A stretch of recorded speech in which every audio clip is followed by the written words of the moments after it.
while we explore things in the digital space like the mini bars and the Drizzlies and the Amazons of the world, and while digital has taught us so much about who our consumer is and what they're interested in and has provided an unbelievable platform for reaching our consumer, unfortunately, we still need our consumers to go and buy our beer in the bar, in the grocery store, in the convenience store.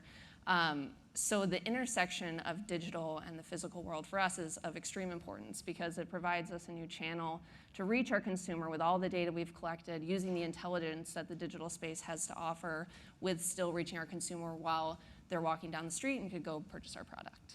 And so how is this new type of media and the promise of digital out-of-home beginning to change the way that you categorize your media investment? Are you starting to think about it as just another screen, or does it still currently sit in an out-of-home bucket for you? It does still sit in an out-of-home bucket. Like a lot of companies, big and small, we're getting there. We've made some good progress. You and I have become great friends over the past several months.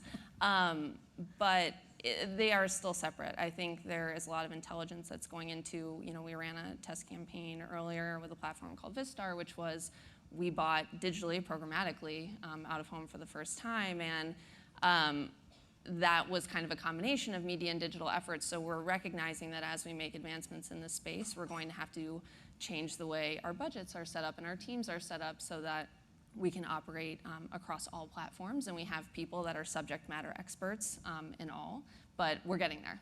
And how far out do you think, when we think about omniscreen and digital out-of-home's potential role in it, perhaps 2 years out, 3 years out, when you're thinking about life and marketing and getting people to buy Budweiser, are you thinking years ahead, or are you just thinking in the next 6 or 12 months? We are thinking years ahead, definitely. We have what's called our 2020 Dream, so a 4-year plan on how we can accomplish our goals in the next 4 years. We always have to be thinking a couple of years out, but also we have, there's a lot of realities that we're facing now with what's going on in the beer industry, what's going on with consumers now, what platforms are available to us now, but things like chat apps and bots and the Snapchats of the world, new platforms. We're constantly keeping our eye on things that are emerging now. Digital out-of-home is definitely something that we have in our wheelhouse. But yes, we definitely have a 4-year plan, and digital and what's going to happen in media over the next couple of years is a big focus for us. And how, when you think about how often and quickly the world is moving and the challenges that brings up, in what ways do you think that digital out-of-home can try and kind of solve some of those challenges, or at least add to your available inventory of stuff you can turn to? Absolutely. So we've had a major focus over the past couple of years on just collecting data on our consumers. Especially being in alcohol, it's very tricky on how we can reach people and when it's appropriate, making sure we're always LDA plus.